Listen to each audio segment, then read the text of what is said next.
hidayah dan saluran tilawah Al-Quran kajian dunia dan segala Islam yang terbuka. Kami persembahkan untuk Anda sahabat setia hidayah.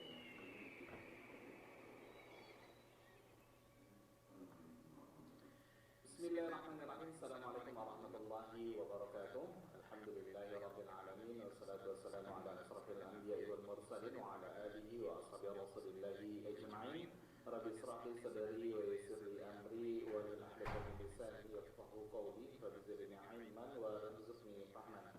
Saudaraku saya masih dan para pendengar dan para pemirsa dimanapun antum berada, alhamdulillah segala puji dan syukur kita kepada Allah Subhanahu wa taala atas limpah rahmat dan karunia-Nya kepada kita semua, sehingga di kesempatan pagi yang berbahagia ini kita kembali dipertemukan oleh Allah Subhanahu wa taala, tentunya masih bersama radio kebanggaan kita semuanya, yakni Radio Hidayah FM bersama menyongsong hidayah di bawah naungan Al-Qur'an dan Sunnah.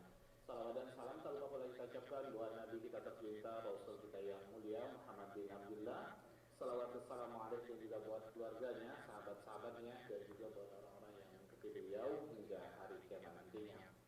Baik penerima azanillah wa iyyakum, di kesempatan yang berbahagia ini tanpa terasa kita sudah berada di tanggal 9 Zulhijjah 1443 Hijriah, dan insyaallah taala besok kita akan masuk di tanggal 10 Zulhijjah, yang mana kita insyaallah taala akan mengikuti lebaran bersama pemerintah insyaallah taala, yang mana di pagi hari ini pada limana azanillahu wa iyyakum, alhamdulillah kita akan menyimak sebuah kajian dunia Islam tematik yang mana seperti biasa di pagi Sabtu bersama guru kita Ustaz Dr. Muhammad Haikal Bashar Al-Sirah, yang insyaallah ta'ala di pagi hari ini kita akan membahas sebuah kajian tematik, yaitu dengan bahasan fikih sholat Idul Adha, yang insyaallah ta'ala di esok hari kita akan melaksanakannya bersama kaum muslimin di Nusantara Indonesia yang kita cintai ini insyaallah ta'ala.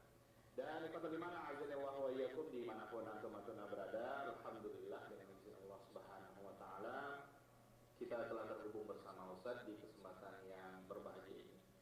Baik, dan seperti biasa pada dimana azanillahu wa iyyakum, pembahasan kita di pagi hari ini di akhir kajian nanti insyaallah kita akan buka sesi soal jawab, yang mana teman-teman bisa bertanya secara langsung dengan menghubungi kami di 08117530.000, ataupun juga bisa layangkan pertanyaan melalui pesan singkat di 081175454444, baik SMS maupun WhatsApp. Baik pada dimana azanillahu wa iyyakum dimanapun antum berada, yang semoga senantiasa dirahmati dan diberkahi oleh Allah Subhanahu wa taala. Sebelum kita mulai cara kita di kesempatan yang berbahagia ini, terlebih dahulu ana Rudi Abu Muawiyah menyapa Ustaz di kesempatan yang berbahagia ini. Nah, assalamualaikum warahmatullahi wabarakatuh Ustaz. Waalaikumsalam warahmatullahi wabarakatuh. Gimana kabar Ustaz di pagi hari ini Ustaz? Alhamdulillah baik. Alhamdulillah, barakallahu fikum. Semoga Ustaz dan keluarga dan juga tim di sana dalam keadaan sehat walafiat. Allahumma amin. Baik, pada dimana azanillahu wa iyyakum dimanapun antum berada, yang semoga senantiasa dirahmati dan diberkahi oleh Allah Subhanahu wa taala. Langsung saja kita simak untayan nasihat di pagi hari ini dalam pembahasan fikih sholat Idul Adha yang akan disampaikan oleh guru kita Ustaz Dr. Muhammad Haikal Bashar Al-Sirah di kesempatan yang berbahagia ini. Pada saat kami persilakan pada tafadhal masyaallah.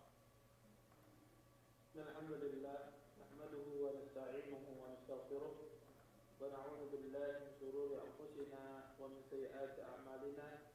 May yahdihillahu fala mudilla lahu ومن يضلل فلا هادي له. أشهد أن لا إله إلا الله وحده لا شريك له وأشهد أن محمدا عبده ورسوله. فإن أصدق الحديث كتاب الله وخير الحديث هدي محمد صلى الله عليه وسلم وشر الأمور محدثاتها وكل محدثة في الدين بدعة وكل بدعة ضلالة وكل ضلالة في النار. أما بعد. Ikhwan dan akhwat pendengar Radio Hidayah yang senantiasa dimuliakan oleh Allah Subhanahu wa taala. Segala puji bagi Allah Subhanahu wa taala dengan limpah nikmat yang begitu besar, di antaranya nikmat iman, nikmat Islam, nikmat kesehatan, sehingga kita bisa berkumpul secara online dalam rangka mencari ilmu, dalam rangka menghilangkan kejahil kepada diri kita. Mudah-mudahan apa yang kita cari, apa yang kita tuntut pada pagi hari ini mendatangkan berkah di sisi Allah Subhanahu wa taala, dan kita dapat mengambil manfaat dari apa yang akan disampaikan nantinya.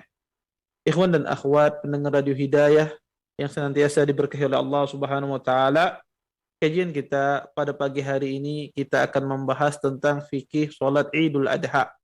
Fikih tentang salat Idul Adha. Perlu kita ketahui di antara nikmat Allah Subhanahu wa taala yang begitu besar kepada umat ini, Allah Subhanahu wa taala menjadikan bagi umat Islam ada 3 hari raya, yaitu hari raya Idul Fitri dan hari raya Idul Adha dalam setahun, dan hari raya pada hari Jumat dalam setiap minggu. Maka hari-hari ini adalah hari-hari yang besar di dalam agama Islam. Dan insya Allah besok kita akan memasuki hari raya Idul Adha. Hari raya Idul Adha pelaksanaannya disebutkan oleh Allah Subhanahu wa taala di dalam Al-Qur'an. Sesungguhnya Allah Subhanahu wa taala mensyariatkan salat Idul Adha ini di dalam Al-Qur'anul Karim. Allah Subhanahu wa taala berfirman dalam Al-Qur'an, "Fashalli li rabbika wanhar." Kata Allah Subhanahu wa taala, salatlah untuk Tuhanmu dan sembelihlah. Kata salat di sini sebagian ahli tafsir menafsirkan makna salat di dalam ayat ini adalah salat Idul Adha. Dan sembelihan di dalam ayat ini maksudnya adalah sembelihan di waktu hari raya Idul Adha atau hari-hari tasyrik. Dan juga tentang syariat salat Idul Adha ini disebutkan pula di dalam hadis Nabi SAW, sebagaimana disebutkan dalam hadis Abdullah bin Umar radhiyallahu taala anhuma, beliau mengatakan, kana Rasulullah sallallahu alaihi wasallam wa Abu Bakrin wa Umar yusalluna al-Idain qabla al-khutbah. Kata Abdullah bin Umar, sesungguhnya Rasulullah SAW dan Abu Bakar, Umar, mereka semuanya sholat 2 hari raya, yaitu Idul Fitri dan Idul Adha sebelum khutbah. Maka hadis ini juga menegaskan tentang pensyariatan sholat Idul Adha.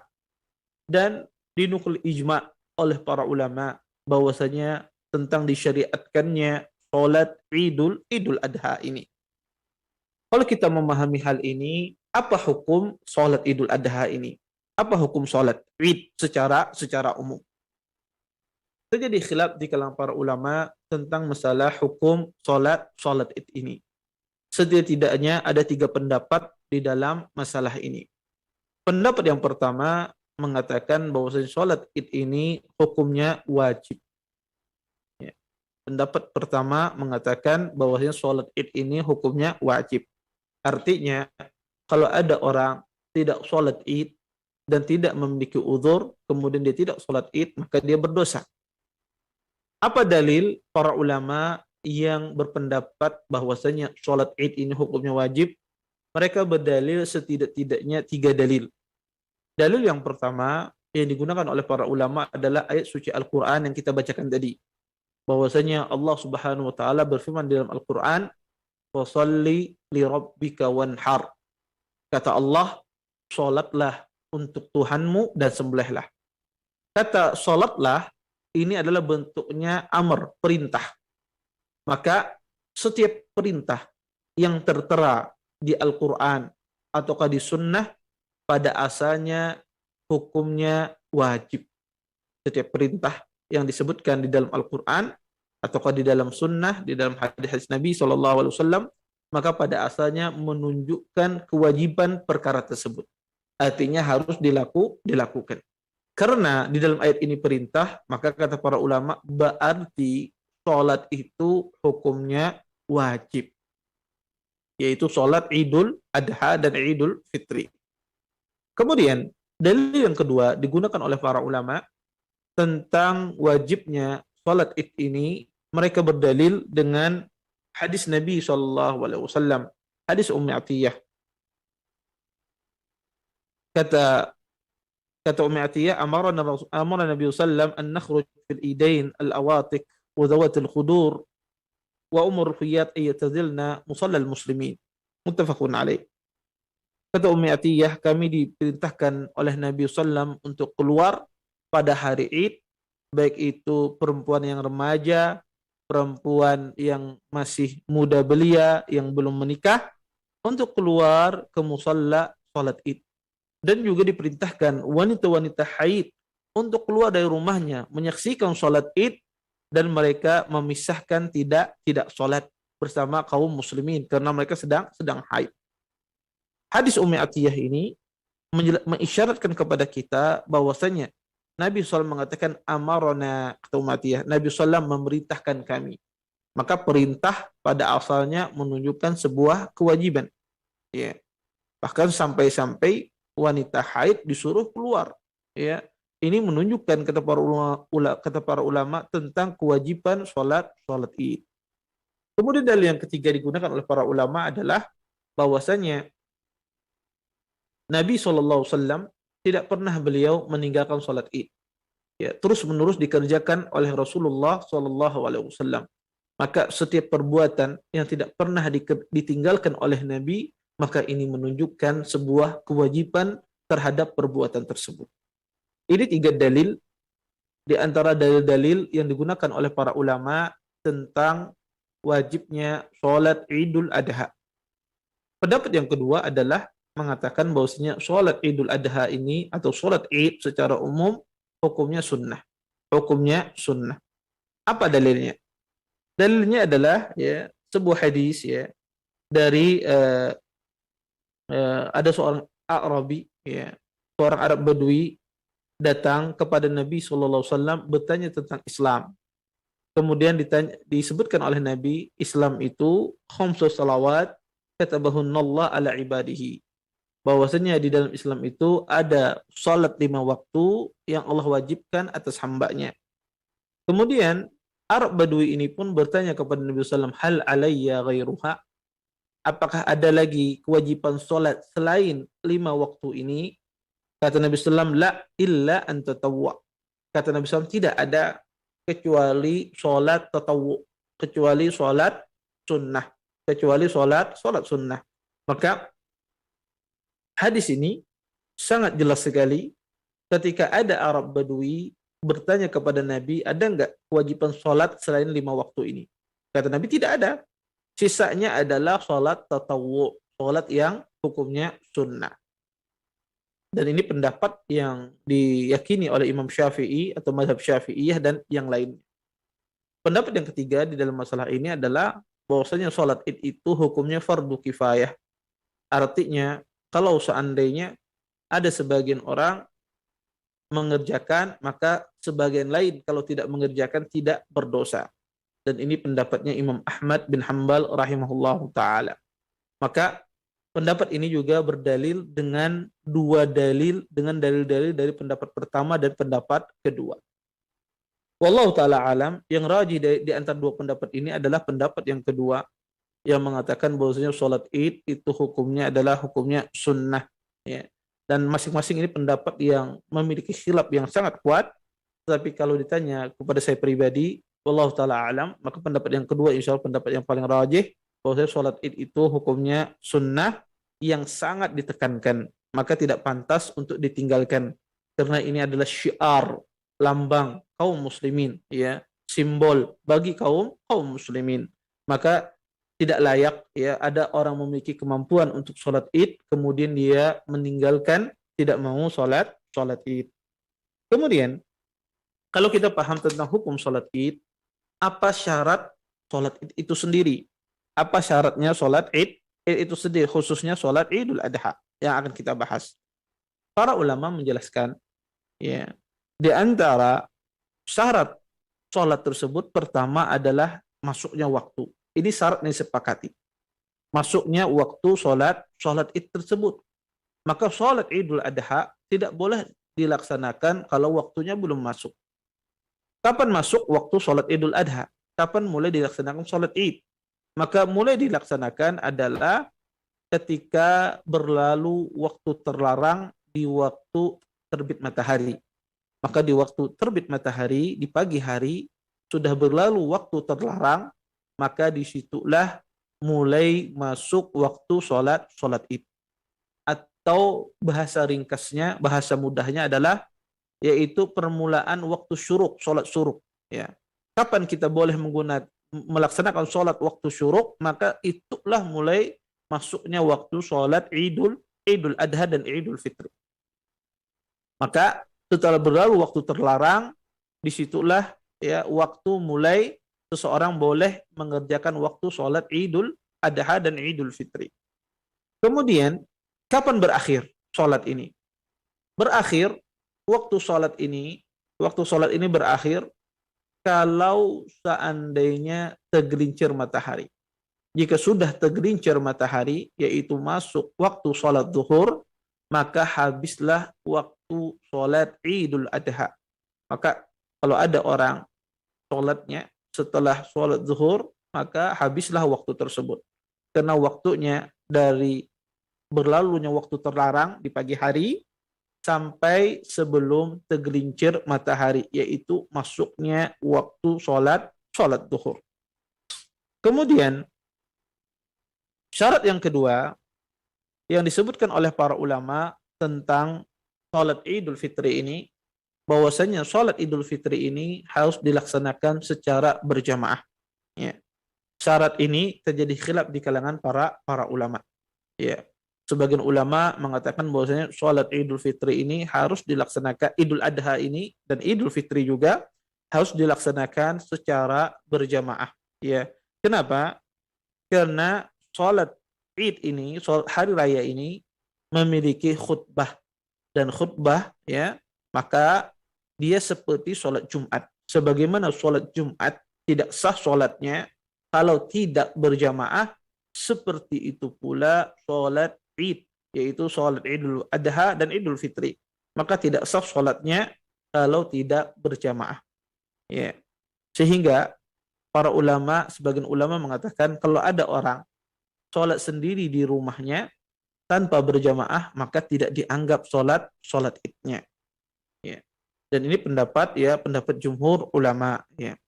Kemudian sebagian ahlu ilmu mengatakan bahwasanya kalau seandainya orang tersebut ada hajah, ada keperluan, ada uzur syar'i yang menyebabkan dia tidak bisa datang ke musalla, ke lapangan, atau ke masjid ketika dilaksanakan sholat Id, karena ada uzur syar'i, seperti sakit misalnya, tidak bisa berjalan, tidak bisa keluar rumah, atau orang memiliki keterbatasan yang menyebabkan dia tidak bisa datang ke tempat sholat Id, maka sebagian ulama mengatakan tidak mengapa dia sholat di rumahnya walaupun sendiri. Ya, tidak mengapa dia sholat di rumahnya walaupun sendiri. Ya. Atau seseorang ada hajah, ya tidak mungkin dia sholat keluar, maka kata para ulama dalam kondisi semacam ini, maka tidak mengapa dia sholat sendiri. Berdasarkan ini, berdasarkan syarat ini, sebagian ahlu ilm mengatakan jika seandainya ada orang ketinggalan sholat Id, misalnya dia bangunnya telat, ya, atau datang ke tempat sholatnya telat, sehingga ketika sampai di tempat sholat orang sudah selesai sholat semua, apa yang harus dilakukan? Apakah dia qadha sholatnya ataukah tidak? Apa yang harus dia kerjakan? Maka terjadi khilaf di kalangan para ulama dalam masalah ini. Sebagian ahlu ilm mengatakan bahwasanya kalau seandainya sholatnya sudah selesai, Anda belum sempat, maka sudah hilang waktu Anda untuk sholat Id, tidak perlu diqadha. Ini pendapat pertama. Sebagian ahlu ilm mengatakan tidak, tetap dia sholat Id, tetapi caranya adalah sholatnya berjamaah. Dia ajak keluarganya. Seperti yang dilakukan oleh sahabat yang mulia Anas bin Malik, beliau mengajak keluarga beliau untuk sholat berjamaah. Ya. Sebagian ahlu ilm mengatakan tidak. Dia boleh dia sholat sendiri. Ya, boleh dia sholat sendiri, tetapi sholatnya 4 rakaat. Ya, dia sholat sendiri, tapi sholatnya 4 rakaat. Dan ini pendapat sahabat yang mulia Abdullah ibnu Mas'ud. Sebagian ahlu ilmu mengatakan tidak. Dia sholatnya sendiri boleh, tetapi cuma 2 rakaat. Ya, cuma 2 rakaat saja, tidak empat rakaat. Ya. Wallahu taala alam dari 4 pendapat ini. Tetapi jika seandainya orang tersebut bisa mengumpulkan jamaah lagi yang belum sholat, maka afdalnya dilaksanakan berjamaah dan dilaksanakan 2 rakaat. Tetapi kalau seandainya tidak ada jamaah, kebetulan dia sendirian, keluarganya sudah sholat, kebetulan beliau belum sempat sholat, maka insya Allah tidak mengapa beliau qadha sholat tersebut dengan cara 2 rakaat. Dengan cara dua rakaat, tidak empat rakaat. Wallahu taala a'lam. Baik. Syarat yang ketiga, dan ini juga dipersisihkan oleh para ulama, syarat ini adalah al-istitan. Bahwasanya orang tersebut bertempat, ya, mukim di tempat tersebut, tidak dalam keadaan safar, ya, tidak dalam keadaan safar. Maka para ulama mengatakan syarat ketiga di antara syarat salat Id adalah orang tersebut istitan, tidak safar, ya. Dia mukim di tempat tersebut, ya. Nabi SAW, ya, kata para ulama, beliau tidak pernah salat Id di dalam safar beliau, dan juga tidak dilakukan oleh para khulafaur rasyidin. Mereka melaksanakan salat Id, ya, mereka melaksanakan salat Id di waktu safar. Berdasarkan ini kata para ulama, tidak disunnahkan dan tidak disyariatkan bahwasanya seorang musafir dia melaksanakan salat Id. Ya. Contoh misalnya, mungkin ada orang berangkat haji, ya, sampai ya di kota Jeddah mungkin visanya bermasalah. Akhirnya dia dipulangkan ke negaranya. Taib. Dia dipulangkan dekat-dekat waktu sholat. Ya. Akhirnya sampai di bandara, ya, di bandara negara setempat adalah waktu Id, waktu Id, ya. Atau ketika safarnya, ya, di atas pesawat masuk waktu sholat Id, yaitu Idul Adha. Apakah dia sholat di atas pesawatnya atau gimana? Maka jawabannya adalah tidak sholat. Ya, tidak disyariatkan dan tidak dianjurkan. Sebagian ulama mengatakan ya tidak boleh seorang musafir dia sholat, ya, sholat Id. Artinya tidak disyariatkan. Tetapi yang benar adalah bagi seorang musafir itu tidak disyariatkan mereka sholat Id di dalam safar mereka, tidak dianjurkan, ya, tidak dianjurkan. Tetapi kalau di antara mereka ada yang sholat Id, apakah diterima sholatnya? Insya Allah diterima oleh Allah Subhanahu Wa Taala dan diberi ganjaran oleh Allah Subhanahu Wa Taala. Tetapi afdalnya bagi seorang musafir dia tidak sholat Id, ya, dia tidak melaksanakan sholat Id, ya, kecuali dia berada di suatu tempat, sudah sampai di suatu tempat, di suatu daerah, kemudian ya dia berdiam di daerah tersebut mungkin 4 hari, 5 hari, dan kebetulan bertepatan dengan Id, maka jika masyarakat setempat melaksanakan sholat Id, maka dia ikut di sana. Di sana. Adapun ketika di tengah-tengah safarnya, maka tidak dianjurkan untuk sholat Id. Afdalnya dia tidak sholat Id. Baik. Kemudian bagaimana sifat sholat Id itu sendiri? Bagaimana tata cara sifat sholat Id? Pertama, dijelaskan oleh para ulama, sifat sholat Id itu 2 rakaat. Baik itu Idul Fitri dan Idul Adha, sifatnya adalah 2 rakaat. Hal ini berdasarkan hadis Abdullah bin Abbas radhiyallahu taala anhuma. Anna Rasulullah sallallahu alaihi wasallam kharaja yawma adha aw fitr fa shalla rak'atain lam yusalli qablaha wala ba'daha. Rawahu al-Bukhari wa Muslim.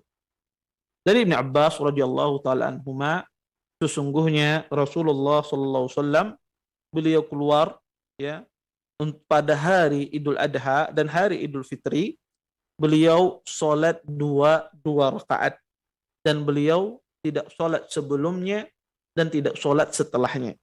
Hadis ini dikeluarkan oleh Imam Bukhari dan Imam Muslim. Berdasarkan hadis ini, para ulama mengatakan bahwasanya sholat Id atau sholat Idul Adha itu adalah 2 rakaat. Ya. tidak boleh lebih dan tidak kurang. Ya, dua rakaat. Kemudian bagaimana takbirnya? Ya, bagaimana takbirnya? Perlu kita ketahui, takbir di dalam sholat Id itu ada 3 macam.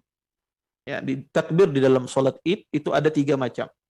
Ada namanya takbiratul ihram, ada namanya takbir zawaid, ada namanya takbir al-intiqal. Takbiratul ihram ada ma'ruf. Ya, ketika kita memulai sholat kita bertakbir Allahu Akbar. Itu adalah takbiratul ihram.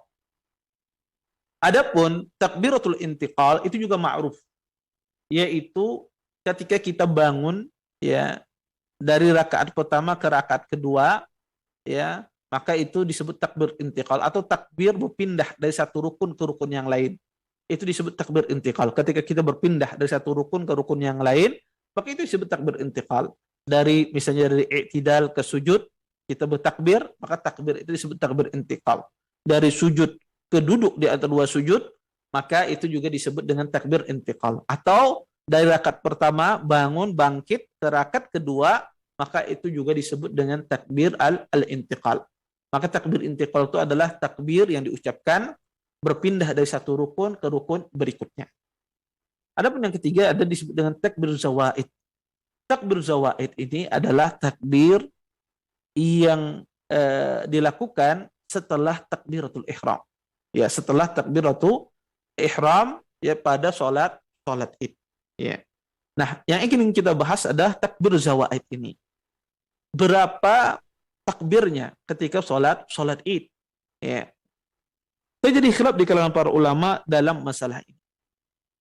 Sebagian ahli ilmu mengatakan takbir zawaid ini adalah dengan 6 takbir. 6 takbir. Dihitung dengan takbiratul ihram menjadi 7. Ya.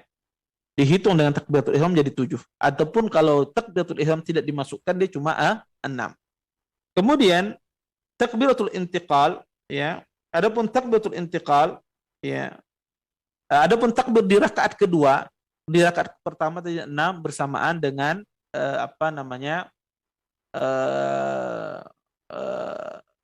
tidak dihitung takbiratul ihram. Ya 6 tidak dihitung dengan takbiratul ihram. Kalau dihitung takbiratul ihram jadi 7. Adapun di rakaat kedua takbirnya adalah 5 takbir. 5 takbir. Tidak dihitung dengan takbir al-intiqal. Kalau dihitung kalau dihitung dengan takbir intiqal ya menjadinya adalah 6 takbir ya, menjadi 6 takbir. Ya. Kemudian ya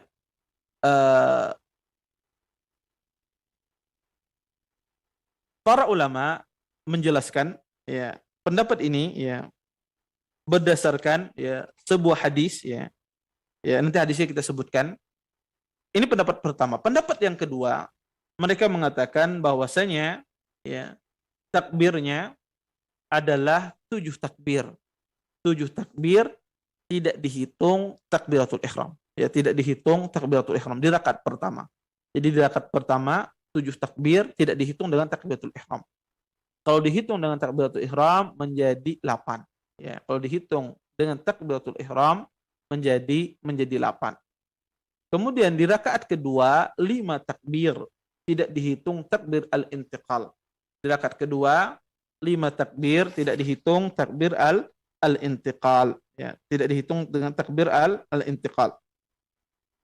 Maka ini pendapat yang diyakini oleh kebanyakan para ulama. Ya. Adapun pendapat ketiga ini pendapat yang lemah ya, tidak kita sebutkan ini pendapat Imam Abi Hanifah, tetapi intinya 2 pendapat ini adalah pendapat yang sangat kuat yang mengatakan takbir pertamanya 6 ya, 6 takbir selain takbiratul ihram, ataukah yang mengatakan takbir pertamanya 7 ya tidak dihitung dengan takbiratul al-ihram. Maka pendapat yang paling kuat di antara 2 pendapat ini adalah sebetulnya ya masing-masing memiliki kekuatan. Ya.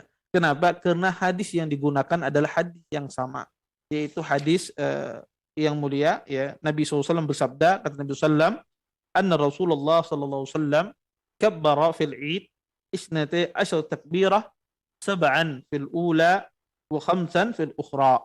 walam yusalli qablaha wala ba'daha. Kata Nabi SAW, kata Amr bin As, sesungguhnya Nabi SAW beliau bertakbir di dalam salat Id itu 12 takbir. 7 di rakaat pertama dan 5 di rakaat kedua. Dan beliau tidak salat sebelumnya dan setelahnya. Maka hadis ini sebagian ulama memahami bahwasanya takbirnya itu adalah 12 ini kalau seandainya ya tidak dimasukkan takbiratul ihram. Ini bagi pendapat yang kedua. Adapun bagi pendapat yang ketiga, mereka mengatakan bahwasanya takbirnya ini 12 tidak dimasukkan takbiratul ihram. Tidak dimaksudkan di sana takbiratul al-ihram. Ya. Ini dua pendapat. Dan sebetulnya kalau Anda bertakbir di dalam salat Id, maka sebetulnya boleh Anda bertakbir 6 takbir setelah takbiratul ihram, ataukah Anda bertakbir 7 takbir setelah takbiratul ihram. Ya, kedua-duanya insya Allah boleh. Ya, karena hadisnya umum, bisa dipahami semacam ini, bisa dipahami seperti pendapat yang kedua. Oleh karenanya insya Allah ya, kalau ada imam bertakbir dengan 7 takbir setelah takbiratul ihram tidak ada masalah, ataukah ada imam di rakaat pertamanya bertakbir dengan 6 takbir setelah takbiratul ihram juga ini tidak masalah. Ya. Kemudian kapan kita bertakbir ini? Takbir zawaid ini kapan dilakukan? Ya. Kapan dilaksanakan? Maka para ulama mengatakan takbir zawaid ini ya yang 7 kali takbir ini dilaksanakan setelah kita membaca doa istiftah. Jadi ketika kita bertakbiratul ihram, kita mengatakan Allahu Akbar, kita baca doa istiftah, setelah selesai baru kita bertakbir zawaid. Allahu Akbar sampai 7 kali. Ya. Kemudian ya takbir zawaid ini ya dilakukan ya setelah kita membaca doa iftitah dan sebelum membaca ta'awud. Ya setelah kita membaca doa iftitah maka langsung bertakbir. Tidak membaca ta'awud dahulu, baca a'udzubillahi minasyaitonir rajim ya kemudian bertakbir, tidak. Tetapi setelah kita membaca doa istiftah baru kita bertakbir zawaid di rakaat pertama. Adapun di rakaat kedua setelah takbir intiqal, setelah kita bangkit atau bangun dari rakaat pertama ke rakaat kedua, maka setelah bangun sempurna takbiratul intiqal kita bertakbir langsung 5 kali takbir. Baik. Apa dalilnya? Dalilnya adalah perkataan Abdullah bin Umar. Kata Abdullah bin Umar, "Shahidul adha wal fitr ma'a Abi Hurairah radhiyallahu ta'ala anhu. Fakabbara fi rak'atil ula 7 takbirat qabla al-qira'ah. وفي الآخرة 5 takbirat qabla al-qira'ah." Kata Abdullah bin Umar, saya menyaksikan Idul Adha, menyaksikan salat Idul Adha dan salat Idul Fitr bersama Abi Hurairah radhiyallahu taala anhu. Maka beliau bertakbir di rakaat pertama 7 takbir sebelum membaca, dan di rakaat yang lainnya 5 takbir sebelum membaca. Ini menunjukkan bahwasanya sahabat Abu Hurairah radhiyallahu taala anhu beliau bertakbir ketika takbir salat Id, takbir zawaid, beliau bertakbirnya sebelum membaca, yaitu maksudnya adalah sebelum membaca surah Al-Fatihah. Ini menunjukkan bahwasanya takbir itu dilakukan setelah kita membaca doa istiftah. Setelah membaca doa istiftah, kita bertakbir, selesai bertakbir, kita membaca ta'awud, baca a'udzubillahi minasyaitonir rajim, bismillahirrahmanirrahim, kemudian membaca surah Al-Fatihah. Ya. Maka itulah tempat kapan seseorang bertakbir. Kemudian, ketika kita bertakbir zawaid ini, apakah diangkat tangan kita? Ataukah kita diam? Ya, tidak mengangkat tangan kita. Para ulama mengatakan bahwasanya ya sunnahnya diangkat. Seseorang ketika bertakbir, takbir zawaid ini sunnahnya diangkat. Apa dalilnya? Berdasarkan keumuman hadis Nabi SAW dari hadis Abdullah bin Umar, kana Rasulullah SAW idza qama ila shalah rafa'a yadayhi wa yarfa'uhuma fi kulli takbiratin yukabbiruha qabla ar-ruku' hatta tanqadi salatuhu.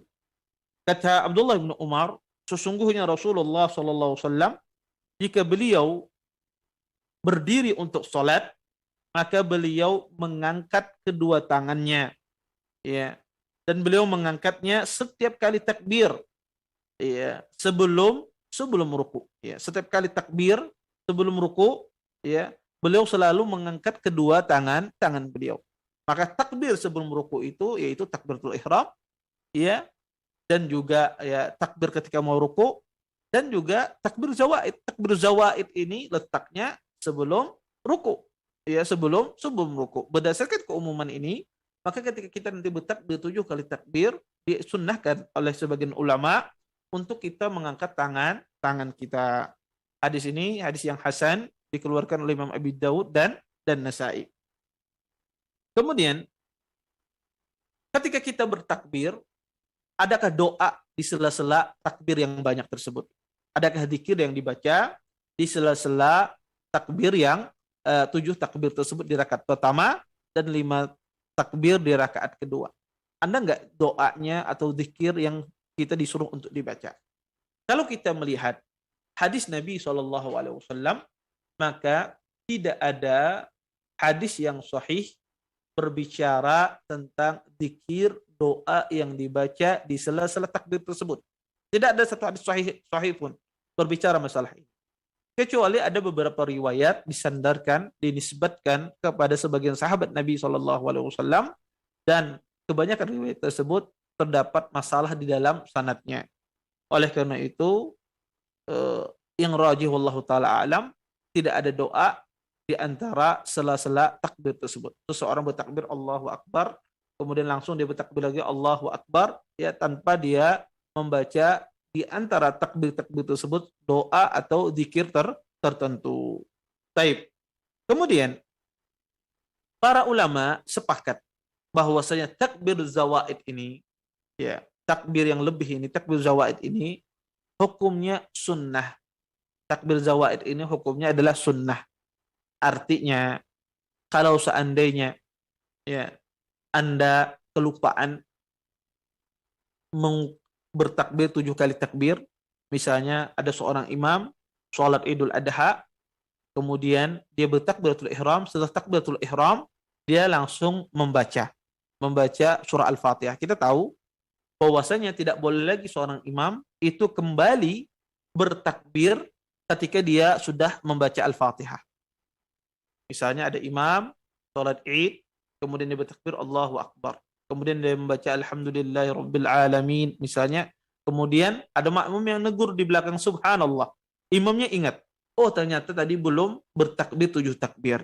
Apakah sang imam tersebut mengulang takbirnya dengan dia bertakbir 7 takbir, ataukah dia meneruskan bacaan Al-Fatihahnya? Jawabannya adalah teruskan bacaan Al-Fatihah. Kenapa? Karena takbir itu sudah hilang tempatnya ketika Anda sudah mulai membaca. Maka ketika imam itu sudah mulai membaca, takbir itu hilang, ya, kesempatan untuk bertakbir, ya. Terus apakah bagi imam tersebut dia sujud sahwi? Kita jawab tidak. Karena takbir ini hukumnya sunnah saja. Kalau ada imam ketinggalan takbir di rakaat pertama atau takbir di rakaat kedua, takbir zawaid maksud saya, yaitu 7 takbir, atau di rakaat kedua 5 takbir, maka ini hukumnya sunnah, sholatnya sah, ya, tidak perlu dia sujud sahwi atau mengulangi sholatnya, tidak perlu. Dan makmum juga tidak perlu menegur imam kalau seandainya imam tersebut kelupaan bertakbir 7 kali takbir di rakaat pertama, kelupaan dia, ya, mungkin ada masalah di dalam rumah tangganya, misalnya kebawa di dalam sholat, ya, kepikiran dia tadi ada masalah sebelum berangkat, akhirnya dia lupa membaca bertakbir 7 kali takbir, kiranya seperti sholat biasa, maka makmum yang di belakang tidak perlu menegur, maka biarkan, ya, karena itu adalah suatu yang sunnah. Ketika ditinggalkan, maka dia tidak mendatangkan dosa dan sholatnya sah, tidak perlu diulang sholatnya dan tidak perlu sujud sahwi. Tidak perlu sujud sahwi. Kemudian bagi seorang makmum, apa yang harus dilakukan kalau seandainya dia masbuk? Makmum ini ada yang mungkin masbuk ketinggalan takbir saja. Telat datang, ke tempat musola atau ke lapangan atau ke masjid telat datang, imamnya sudah bertakbir pertama 3 takbir. Apa yang dilakukan oleh masbuk? Maka mengikuti imam. Tidak perlu dia kejar ketinggalannya. Tidak perlu. Ya, misalnya dia cuma dapat 4 takbir bersama imam, ketinggalan 3 takbir. Apakah dia bertakbir? Tidak perlu. Apa yang dia dapatkan sudah cukup. Tidak perlu dia meninggal kekejaran takbirnya. Bahwasanya takbir itu hukumnya sunnah, sehingga kalau tertinggal tidak perlu dikejar. Ya, tidak perlu dikejar. Kemudian, jika seandainya makmum tersebut ketinggalan 1 rakaat, ya ketika dia sholat Idul Adha, imamnya sudah 1 rakaat, maka mengqadha'nya seperti apa 1 rakaat tersebut? Kita jawab, qadha'lah seperti biasa, tetapi Anda bertakbirnya adalah 5 takbir. Bertakbirnya 5 takbir, karena rakaat yang Anda ketinggalan itu adalah rakaat kedua bagi Anda. Maka rakaat kedua di dalam sholat Id itu takbirnya adalah 5 takbir, bukan 7 takbir. Berarti di sini Anda ketika sholat takbirnya cuma 10 takbir. Ya, berarti di sini Anda ketika sholat bagi orang yang masbuk ketinggalan 1 rakaat, takbirnya sebetulnya cuma 10 takbir. Ya, 10 takbir. Karena rakaat yang dia qadha, 1 rakaat yang dia qadha setelahnya itu adalah ya rakaat kedua baginya. Kalau itu rakaat kedua baginya, maka dia bertakbir cuma 5 takbir. Ya, cuma 5 takbir. Terus bagaimana kalau seandainya makmumnya ketinggalan 2 rakaat? Maka kalau makmumnya ketinggalan 2 rakaat, maka dia sholat seperti biasa, ya. Rakaat pertama 7 takbir, rakaat kedua 5 takbir. Maka semacam ini cara mengqadha seorang makmum yang masbuk. Adapun kalau di awal-awal tidak sempat 1 rakaat ketinggalan atau ketinggalan takbir, misalnya dia ketinggalan 7 takbir tapi mendapati bacaan imam, ya, maka dia mendapat 1 rakaat. Selama imamnya belum i'tidal, masih ruku', dia mendapatkan 1 rakaat. Kecuali imamnya sudah i'tidal, dia datang mengangkat takbiratul ihram, mengucapkan takbiratul ihram, maka kita katakan Anda ketinggalan 1 rakaat karena Anda mendapati imam sedang i'tidal. Tapi kalau dia mendapati imamnya sedang ruku', maka dia mendapatkan 1 rakaat bersama imam. Baik.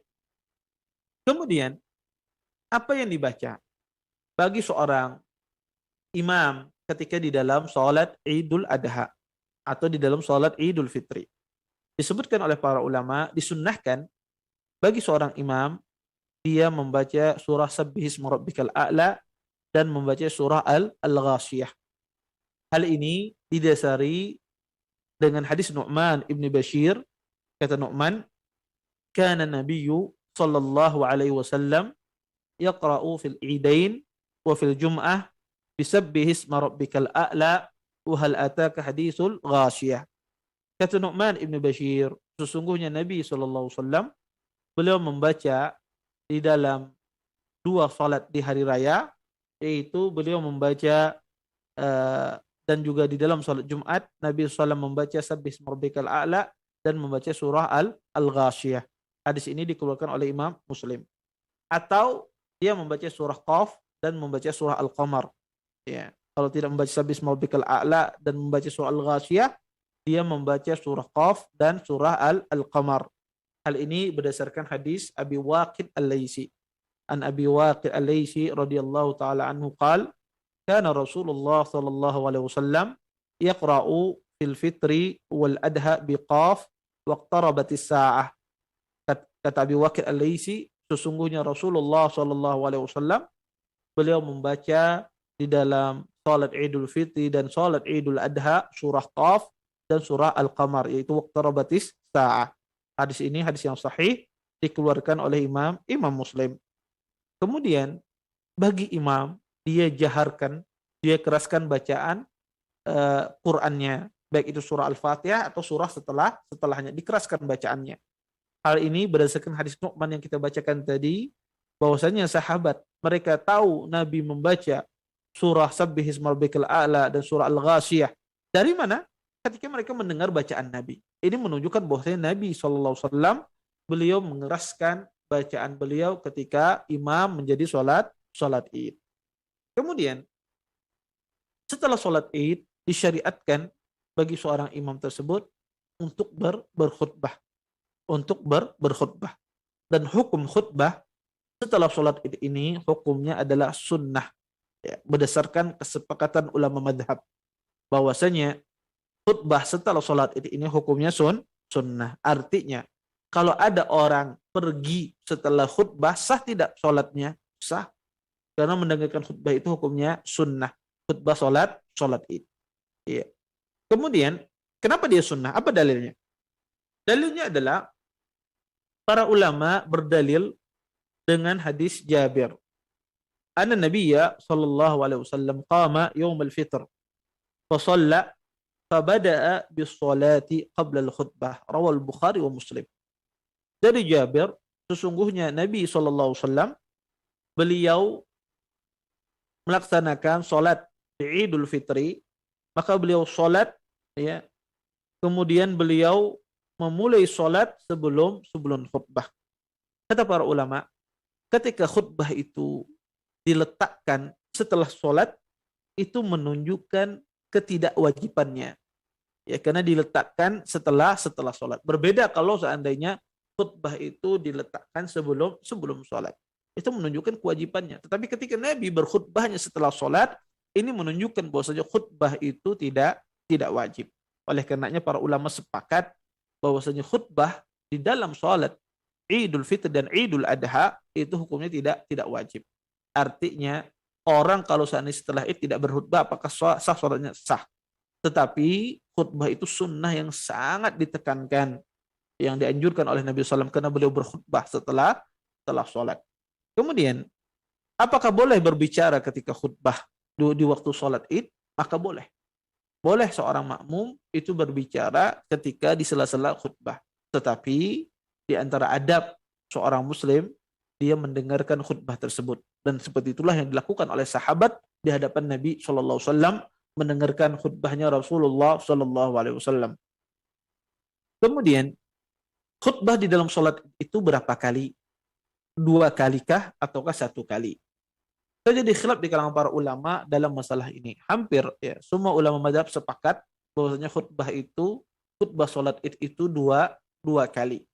Baik itu Idul Fitri dan Idul Adha. Bahkan sebagian ulama menukil ijma' di dalam masalah ini.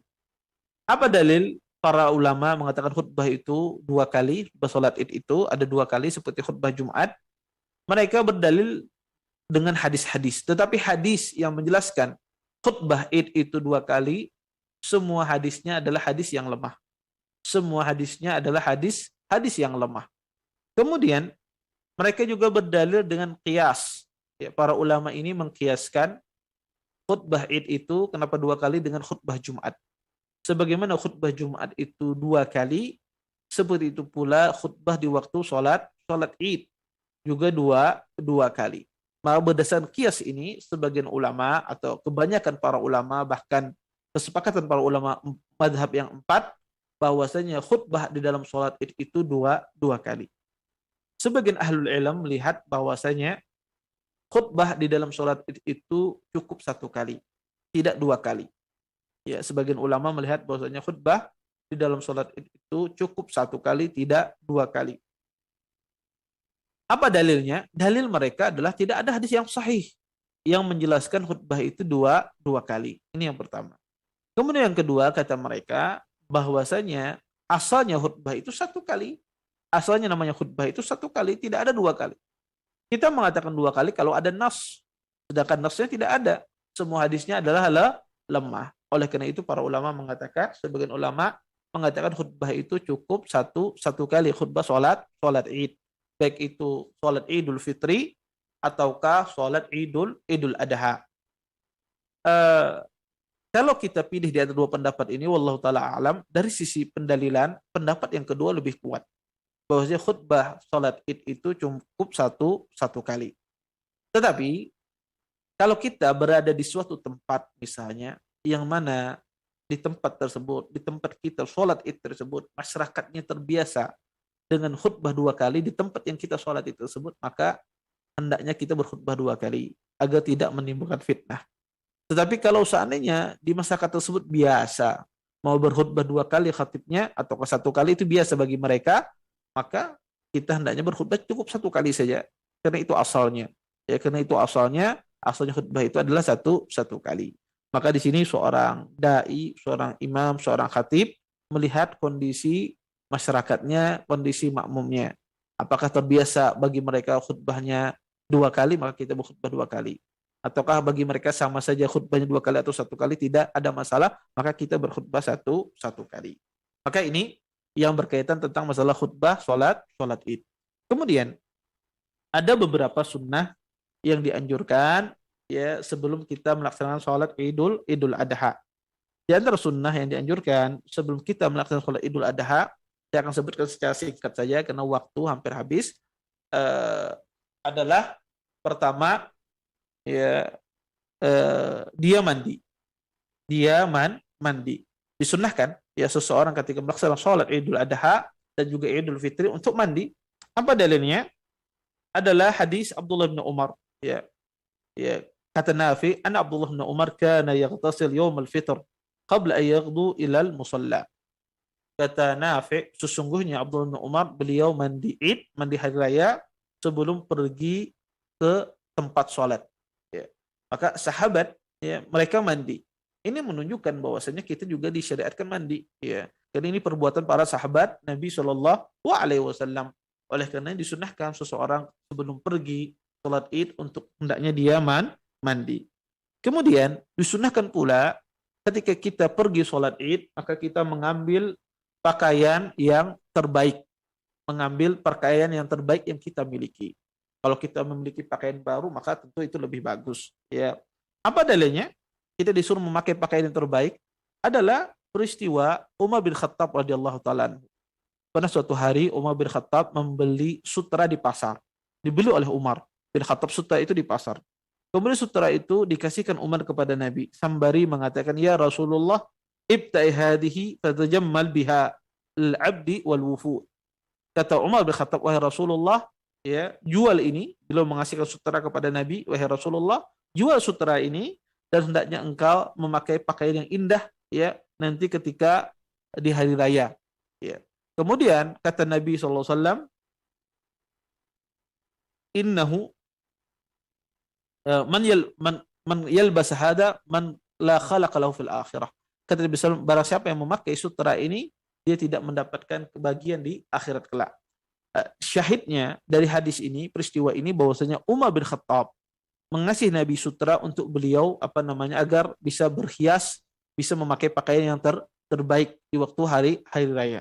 Ini menunjukkan ma'ruf di kalangan sahabat Nabi SAW, mereka ketika hari raya memakai pakaian yang baik, ya memakai pakaian yang terindah yang mereka miliki. Ini ma'rufnya, urufnya di kalangan sahabat. Oleh karena itu disunnahkan kita memakai pakaian yang terbaik yang kita miliki. Tidak harus baru, tapi itu pakaian terbaik yang kita miliki. Kalau seandainya memiliki baju baru, tentu itu lebih bagus lagi. Kemudian disunnahkan pula ketika kita sholat Idul Adha, disunnahkan kita tidak makan sebelumnya dan tidak minum dan tidak makan sebelumnya, ya, sampai hewan kita dipotong, ya, dipotong. Maka disunnahkan bagi orang yang berkorban, ya, disunnahkan mereka tidak makan, tidak minum sampai hewannya dipotong. Terus bagaimana Ustadz kalau seandainya dia tidak berkorban, dia tidak minum, bagaimana? Boleh tidak dia makan dan minum sebelum sholat? Boleh, ya, boleh dia makan dan minum. Tapi tentunya kalau dia tidak makan dan minum itu lebih afdal lagi, ya, lebih afdal. Tetapi yang ditekankan sunnahnya ini adalah bagi orang yang berkorban, sehingga nanti ketika selesai sholat, makanan yang pertama kali dia makan adalah hewan kurbannya yang disembelih. Ya. Maka itu tujuannya kenapa sebagian orang berkorban itu tidak atau disunnahkan sebagian orang berkorban itu tidak makan sebelum sholat, ya, sebelum sholat sampai hewannya disembelih. Terus bagaimana kalau seandainya hewannya itu disembelihnya lama? Kebetulan di masjid itu sapinya banyak, ada mungkin 50 ekor sapi. Dia adalah sapi yang ke-50. Kalau saya nunggu ini disembelih hewan saya, mungkin asar saya baru makan, ya, belum lagi nanti masak dagingnya, maka akan lama ini. Bagaimana ini? Maka kalau seandainya ya daging itu lama dia dapatkan, maka tidak mengapa setelah sholat dia langsung makan. Ya, setelah sholat dia langsung makan, maka tidak mengapa. Baik.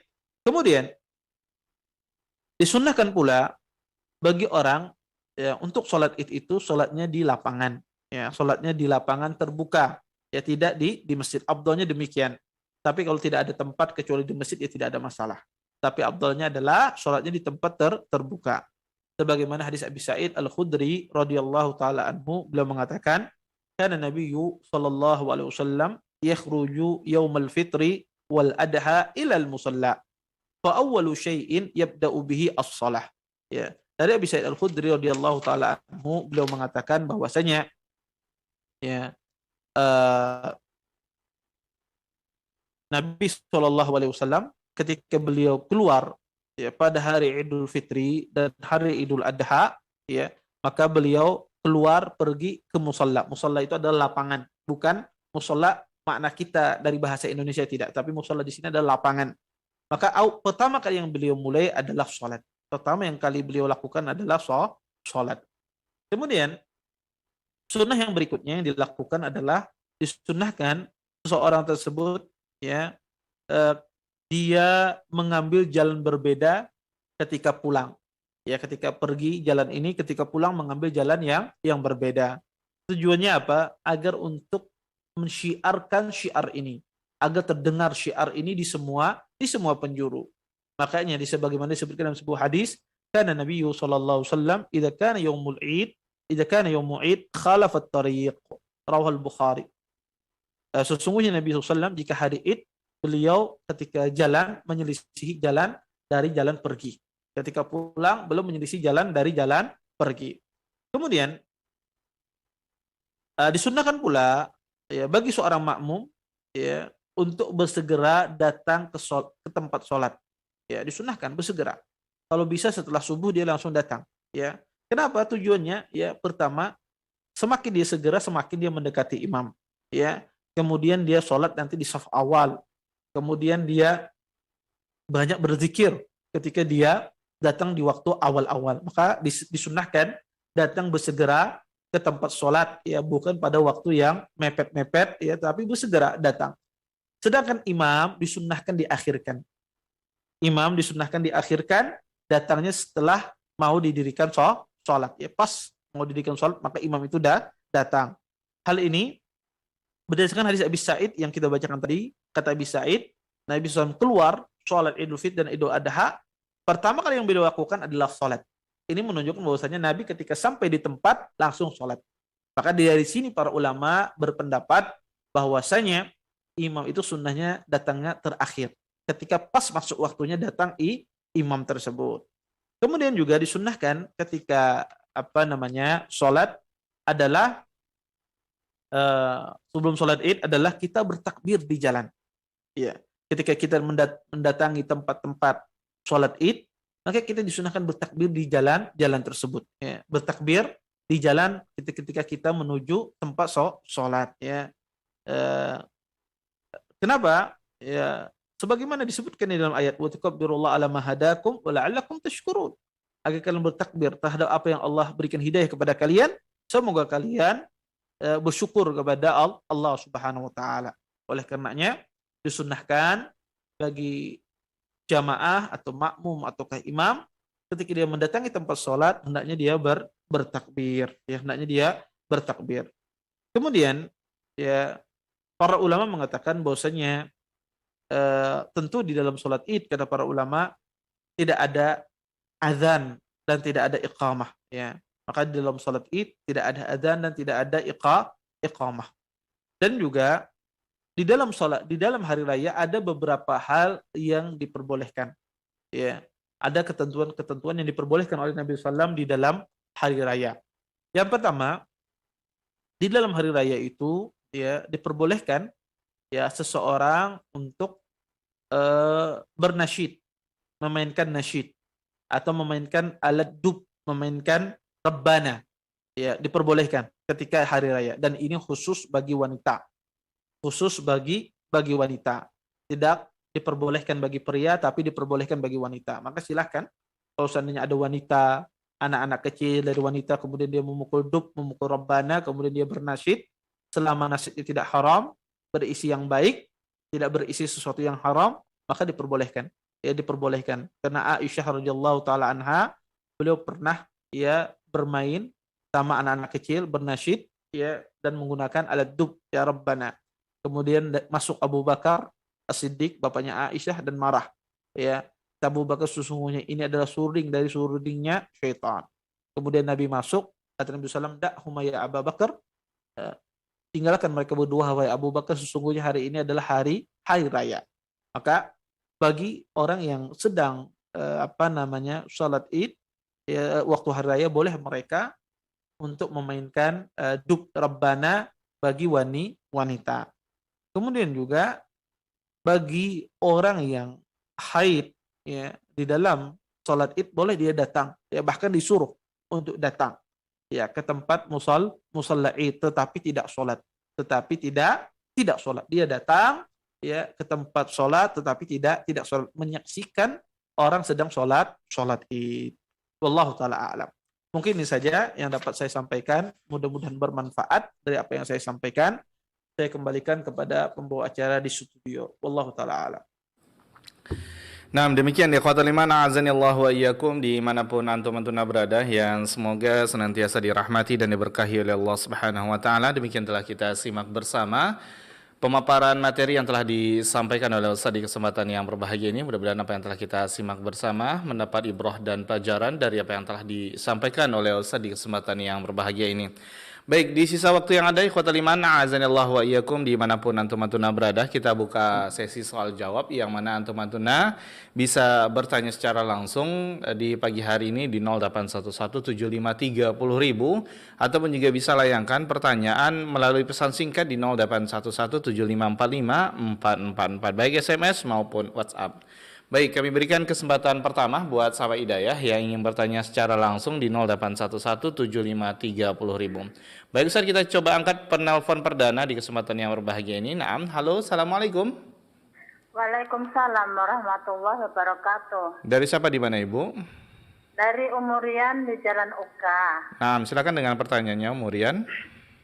Ini mau tanya Ustaz, kalau seandainya kita tadi udah sholat Id, apa boleh besok kita sholat Id lagi?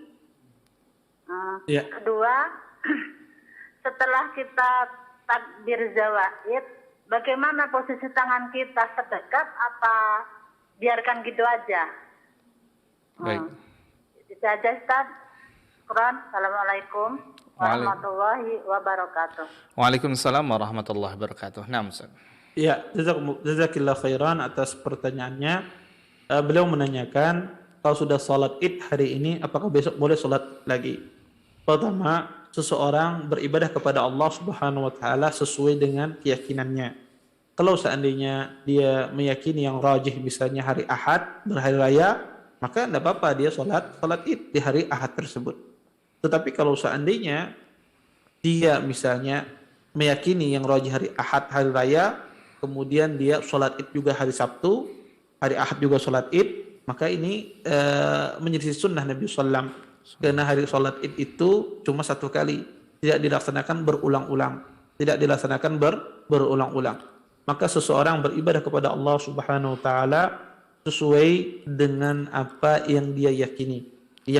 Kalau Anda meyakini sholat Id-nya itu adalah hari Ahad, maka cukup satu kali saja. Tetapi kalau seandainya Anda ingin juga sholat Id di hari Sabtu, sholat Id juga di hari Ahad, maka ini tentu tidak dicontohkan oleh Nabi SAW, karena sholat itu hanya dilaksanakan satu kali. Kecuali mungkin dalam kondisi tertentu, misalnya bertengkar antara suami dan istri, beda pemahaman karena masalah ini. Suaminya misalnya hari rayanya pengennya hari Sabtu, sang istri pengennya hari Ahad. Kemudian terjadi cekcok, suami marah, istri takut diancam oleh suami misalnya. Maka nggak apa-apa, sang istri di sini dia sholat ikut bersama suaminya dalam rangka untuk menghilangkan mudarat, kemudian dia niatnya sholatnya adalah sholat kalau dia yakin hari Ahad, maka dia niatnya adalah sholat sunnah biasa atau sholat duha di belakang imam. Ya. Nah, maka nanti kalau hari Ahad dia bisa sholat, diizinkan suami sholat, kalau tidak nggak apa-apa, dia sholat di rumah, ya sholatnya di rumah untuk niat sholat id misalnya, maka tidak ada masalah. Ini kalau seandainya terjadi percekcokan suami istri atau terjadi kesalahpahaman. Karena kadang-kadang masalah kayak gini kadang-kadang menyebabkan sebagian keluarga itu bertengkar gara-gara masalah semacam ini. Maka sang istri juga berusaha jangan menampakkan, atau suami juga berusaha jangan menampakkan perbedaan. Kalau seandainya sama-sama berbeda, jangan menampakkan. Maka sudah diam saja, tidak menjawab satu dengan yang lainnya, dan itu lebih baik. Kalau seandainya tidak bisa dibicarakan dengan cara baik-baik yang menimbulkan pertengkaran, ya percekcokan, maka sudah lebih baik kita berdiam, tidak berbicara masalah ini. Maka intinya kita dituntut oleh Allah Subhanahu wa taala terhadap apa yang kita yakini. Kalau seandainya kita yakini misalnya hari Sabtu qadarullah dia sholat misalnya karena mengambil satu pendapat misalnya, maka sudah, ya tidak perlu lagi dia mengulang sholatnya di hari Ahad. Lain halnya dia berkeyakinan hari Ahad, kemudian dia ingin sholat juga di hari Sabtu, maka ini keliru. Ya ini keliru karena sholat ini itu dilaksanakan satu kali. Wallahu taala alam. Kemudian yang kedua adalah masalah di mana takbir zawaid itu kita taruh, apakah kita bersedekap ataukah di sadel, ya menurunkan tangannya. Jawabannya adalah bersedekap. Setiap kali kita bertakbir bersedekap, tidak diturunkan. Setiap kali kita bertakbir bersedekap semacam itu, tidak diturunkan. Ya jadi Allahu Akbar ya bersedekap, Allahu Akbar kemudian bersedekap, ya Allahu Akbar kemudian bersedekap. Wallahu taala alam. Nah, terima kasih jawaban dan nasihat dari Ustaz. Mudah-mudahan dapat dipahami oleh Umurian yang berada di UK di Kota Pekanbaru. Baik Ustaz, kita angkat kembali penelpon sebelum kita ke Zoom. Baik, kita angkat penelpon di kesempatan yang berbahagia ini. Naam, halo, Assalamualaikum. Waalaikumsalam warahmatullahi wabarakatuh. Dari siapa di mana Bapak? Dari Ojo Jawa ini Pak Ustadz di Pantai Cermin Tapung. Nah, silakan dengan pertanyaannya. Pertanyaannya beda nih Pak Ustadz ya. Ini pertanyaan bukan menyangkut masalah sholat Idul Adha, tapi di situ juga hanya masalah kurban ini Pak Ustadz ya. Ya. Masalah kurbannya gini Pak Ustadz, antara kurban dengan kika begini Ustadz. Kalau kurban nih, kalau misalnya orang kita udah meninggal kan masih bisa kita kurbankan. Tapi bagaimana kalau anak kita udah meninggal, apa bisa kita kikahkan lagi atau gimana Ustaz? Terima kasih pertanyaannya. Assalamualaikum warahmatullahi wabarakatuh. Waalaikumsalam warahmatullahi wabarakatuh. Nah, Ustaz. Ya. Yang dia tanyakan tadi diakikahi apa gimana tadi? Diakikahi Ustaz. Jika anaknya sudah meninggal apakah bisa diakikahi juga Ustaz? Ya. Jazakumullah khair atas pertanyaannya. Pertama, jika seandainya anak tersebut meninggal tapi belum diakikahi, apakah boleh diakikahi? Maka boleh. Ya, jika anak tersebut meninggal kemudian belum diakikahi, kemudian diakikahi setelah dia meninggal, ya. Selama anak itu masih hidup di dunia ini, terakhirnya hidup, ya, bernapas, kemudian dia meninggal, maka ya diakikahi. Ya. Kalau misalnya anak itu sudah lama Ustaz, misalnya sudah 4 tahun misalnya, tapi orang tuanya tidak memiliki kemampuan saat itu belum diakikahi dan qadarullah anaknya meninggal, apakah boleh diakikahi? Boleh. Diakikahi anak tersebut, ya, anak tersebut. Wallahu taala alam. Nah, terima kasih jawaban dan nasihat dari Ustaz. Mudah-mudahan dapat dipahami oleh sahabat dia yang berada di Tapung di Kabupaten Kampar yang bertanya di kesempatan yang berbahagia ini. Baik, kita beralih ke Zoom terlebih dahulu nih Ustaz. Ada Abu Marsal. Fadhal Abu Marsal. Alhamdulillah, bismillahirrahmanirrahim. Assalamualaikum warahmatullahi wabarakatuh Ustaz. Waalaikumsalam warahmatullahi wabarakatuh. Ustaz menanya ini Ustaz, misalnya kondisi kita kurbannya di kampung lah, di kampung ada teman kurban di kampung, darulah kampung itu adalah hari ini, sedangkan dia yakini adalah besok. Jadi sembelihannya disembelih hari ini Ustaz, bukan 10 Dzulhijjah menurut dia. Itu hukumnya gimana Ustaz? Apakah sah kurbannya itu karena menurut dia itu 9 Dzulhijjah, tapi karena itu mungkin dia gitu akhirnya disembelih tanggal hari ini. Kemudian Ustaz, apabila kita sholat Id, penyelenggaraan sholat itu dilaksanakan di masjid, Tapi karena membeludaknya orang sehingga posisi kita dapat di lapangan. Apakah kita disunahkan juga sholat tahiyatul masjid atau gimana Ustaz? Atau langsung duduk aja karena sholat diselenggarakan. Demikian Ustaz, jazakallahu khairan atas penjelasannya. Assalamualaikum warahmatullahi wabarakatuh. Waalaikumsalam warahmatullahi wabarakatuh. Naam Ustaz. Ya, jazakumullah khair atas pertanyaannya. Pertama, kalau seandainya dia berkurban di kampung dan qadarullah hewan sembelihannya disembelih pada hari ini misalnya. Kemudian dia sebetulnya harinya hari Ahad. Apakah sah sembelihannya? Maka sebagaimana yang saya katakan tadi, Allah Subhanahu wa taala menghukumi seseorang sesuai dengan apa yang dia yakini. Ketika sembelihannya disembelih pada tanggal 9, maka itu sembelihan biasa.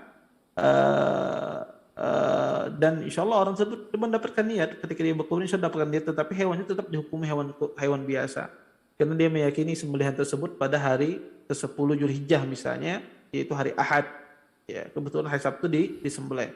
Maka solusinya adalah masalah ini, pertama imma dia menukar hewan kurbannya atau meminta kepada penitia tersebut agar disembelih di hari Ahad, atau dia menukar hewan kurbannya dengan hewan yang lain, bertukaran sama temannya. Biasanya ada temannya berkeyakinan hari Sabtu, dia hari Ahad bertukar, kamu ambil hewan saya ambil hewan kamu misalnya, ya sebelum jauh-jauh hari, maka dia bertukar, maka insya Allah juga tidak mengapa dalam masalah ini. Atau dia kalau diberikan kelebihan harta oleh Allah Subhanahu wa taala, dia berkurban di tempat lain yang disembelih hari Ahad semacam itu.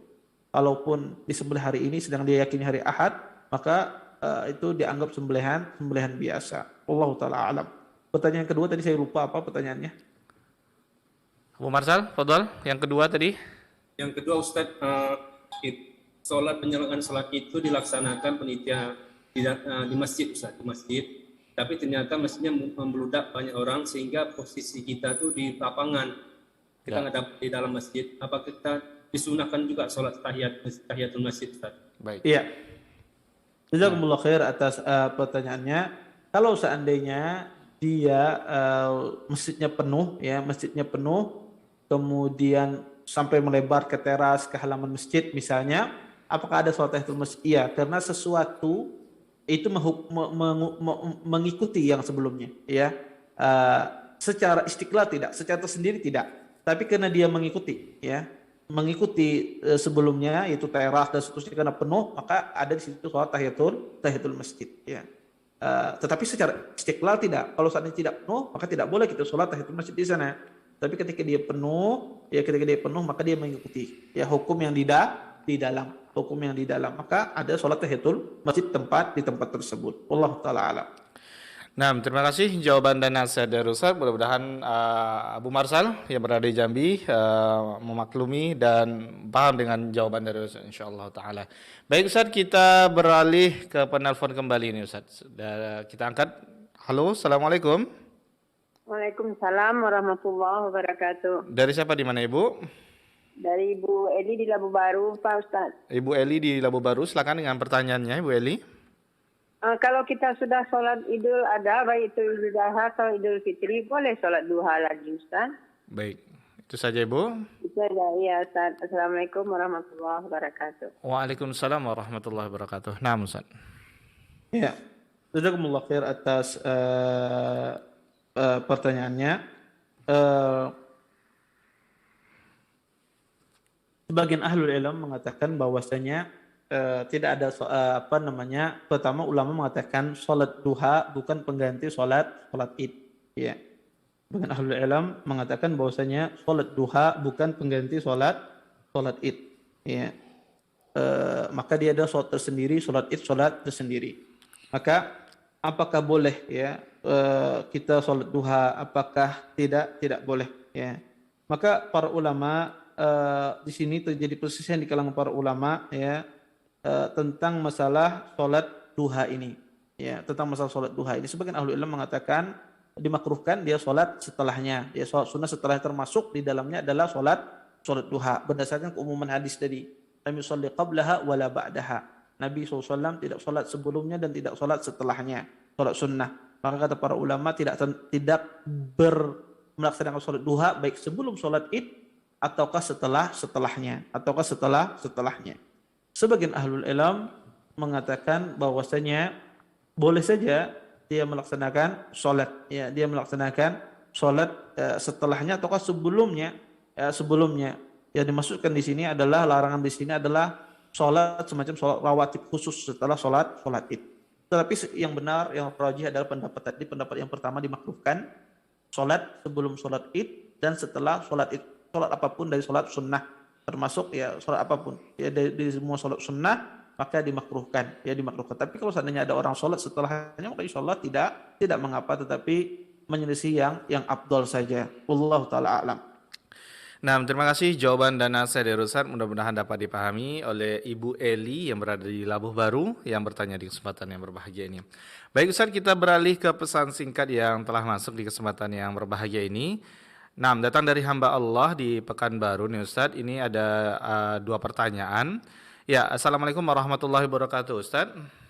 Waalaikumsalam warahmatullahi wabarakatuh. Ustaz, alhamdulillah tahun ini saya insya Allah ikut berkurban, berarti dari tanggal 1 Zulhijjah kemarin saya tidak boleh memotong kuku dan sebagainya.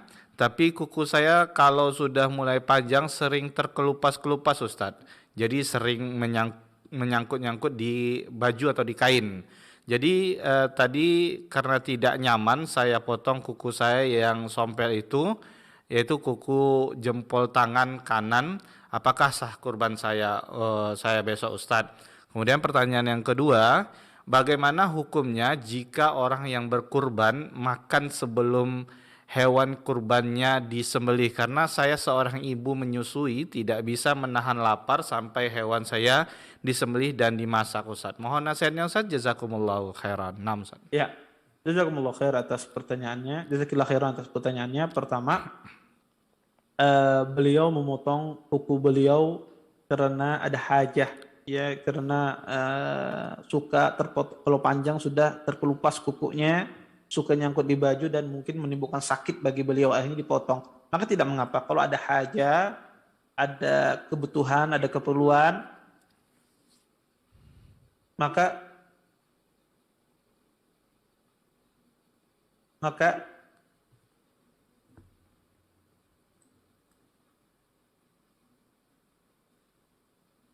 Nah, Ustaz? Ya. Maka tidak mengapa, dia memotong kukunya kalau ada hajah. Taib. Kalau tidak ada hajah gimana Ustaz? Apakah sah hewan kurbannya kalau ketika dia memotong kukunya? Ya sah saja.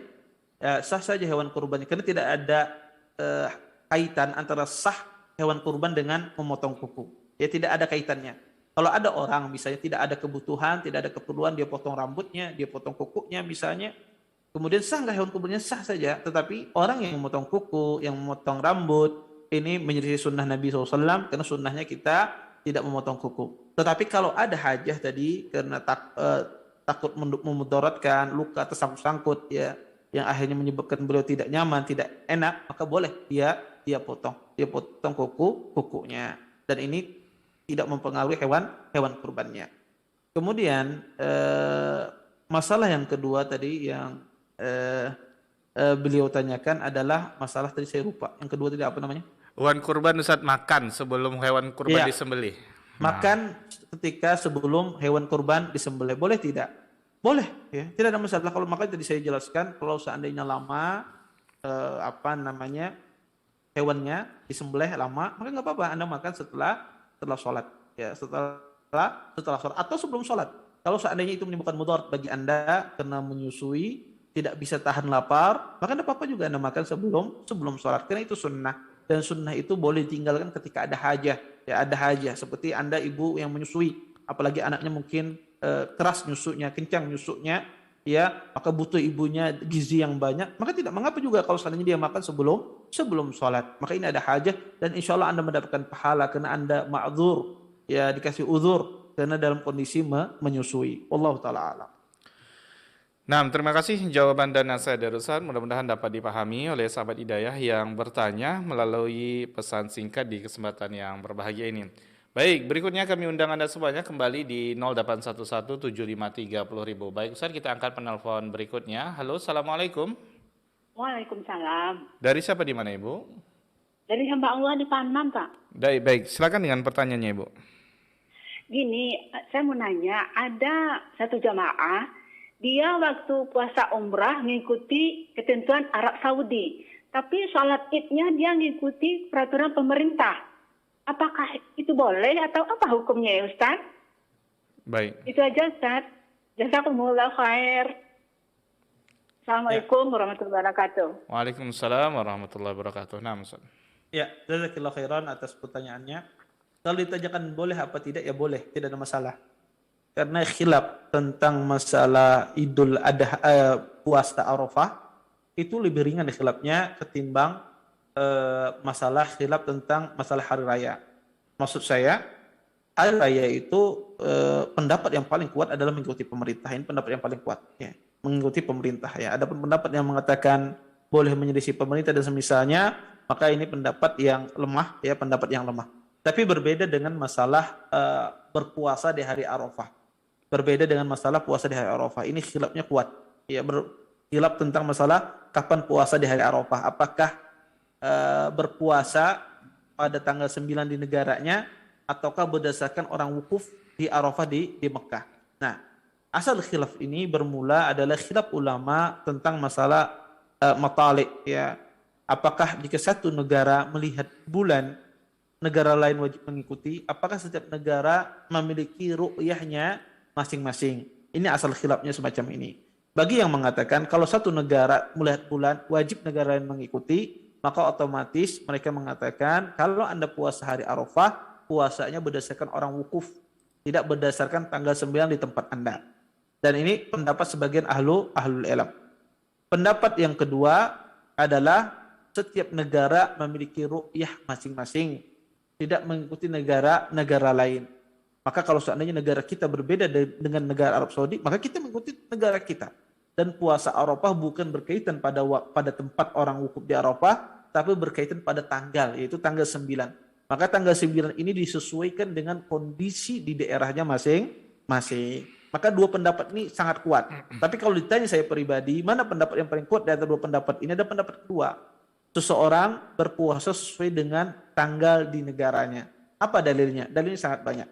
Pertama, pernah terjadi ya pada masa sahabat yang mulia, bahwasanya Quraib diutus oleh seorang sahabiyah ke Syam berdagang. Kemudian di sana di Syam beliau berpuasa pada hari Jumat, memulai puasanya. Sedangkan di Madinah pada saat itu berpuasanya pada hari Sabtu. Kemudian Quraib pun di akhir puasa beliau pulang sampai ke kota Madinah dan bertemu dengan sahabat yang mulia Abdullah bin Abbas. Kemudian Abdullah bin Abbas bertanya, kapan kalian mulai puasa di Syam? Kata Abdullah bin Abbas, kami berpuasa hari Jumat. Kata Quraib, kata Abdullah bin Abbas, kalau kami di Madinah berpuasa hari Sabtu dan kami senantiasa terus berpuasa, kata Abdullah bin Abbas, sampai kami melihat bulan atau menyempurnakan bilang 30. Kemudian kata Quraib, wahai Ibn Abbas, apakah engkau tidak mencukupkan dengan apa yang dilihat oleh Muawiyah di Syam sana? Kalau seandainya di Syam sana sudah 30, kalian belum 30, maka ikuti saja di kota Syam itu, karena dia sudah 30. Apa yang dijawab oleh Ibn Abbas? La, tidak. Hakadha amarana Rasulullah. Seperti inilah kata Ibn Abbas, kami diperintahkan oleh Nabi SAW. Di sini Ibn Abbas tidak menganggap ru'yahnya Muawiyah yang mana lebih dahulu. Ya, padahal Anda tahu Syam dan Madinah itu tidak terlalu jauh. Ya, tidak terlalu jauh. Ya, tidak sejauh antara Indonesia dengan Arab Saudi. Maka beliau tidak mengambil ru'yahnya Muawiyah. Ya, Muawiyah melihat bulan di Syam sana. Ini menunjukkan bahwa setiap negara itu memiliki ru'yah tersendiri-sendiri. Ini dalil yang pertama. Dalil yang kedua adalah dulu bangsa Arab mereka juga melaksanakan haji sebelum Nabi SAW berhaji. Nabi berhaji cuma satu kali, yaitu pada tahun 10 Zulhijjah. Sebelumnya Nabi belum berhaji. Tetapi syariat haji itu sudah ada. Ya, syariat ibadah orang Arab zaman orang-orang musyrikin dahulu juga berhaji. Bangsa Arab juga dulu wukuf. Ya, hampir semua bangsa Arab wukuf kecuali suku Quraisy. Ya, suku Quraisy mereka tidak mau wukuf di masyair. Ya, maka kecuali Quraisy ada beberapa suku yang tidak. Tetapi secara umum bangsa Arab itu mereka wukuf di Arafah. Dan keadaan orang Arab sebelum penaklukan kota Mekah, perhitungan bulan mereka, perhitungan tahun mereka kacau balau. Kacau sekali. Kenapa? Karena orang Arab itu mereka memuliakan, dan dalam Islam juga dimuliakan, bahwasanya bulan-bulan haram itu dimuliakan. Maka orang-orang Arab kalau masuk bulan haram, mereka tidak mau berperang, tidak mau membunuh, tidak mau mencuri, tidak mau saling merampok dan seterusnya, tidak mau melakukan kejahatan pada bulan-bulan haram. Dan bulan-bulan haram itu adalah bulan Dzulqa'dah, Dzulhijjah, Muharram dan Rajab. Ya. Maka ada sebagian orang-orang musyrikin, ya, mereka pengen berperang, tapi mereka takut untuk berperang di bulan haram. Akhirnya apa? Agar mereka tidak disalahkan, mereka ubah-ubah bulan tersebut. Mereka majukan Muharram, mereka akhirkan Safar. Jadi Muharram lebih dahulu, baru Safar. Safar lebih dahulu, baru Muharram setelahnya. Mereka ajukan agar ketika mereka berperang, ya, kenapa Anda berperang di bulan ini bulan Muharram? Enggak, kata mereka, ini bulan Safar, bukan bulan Muharram. Sehingga di setiap kabilah itu terjadi kekacauan dalam perhitungan bulan. Makanya Allah berfirman dalam Al-Quran, innaman nasi'u ziyadatun fil kufur, yudallu bihi alladhina kafaru, yuhillunahu ama wa yuharrimunahu ama.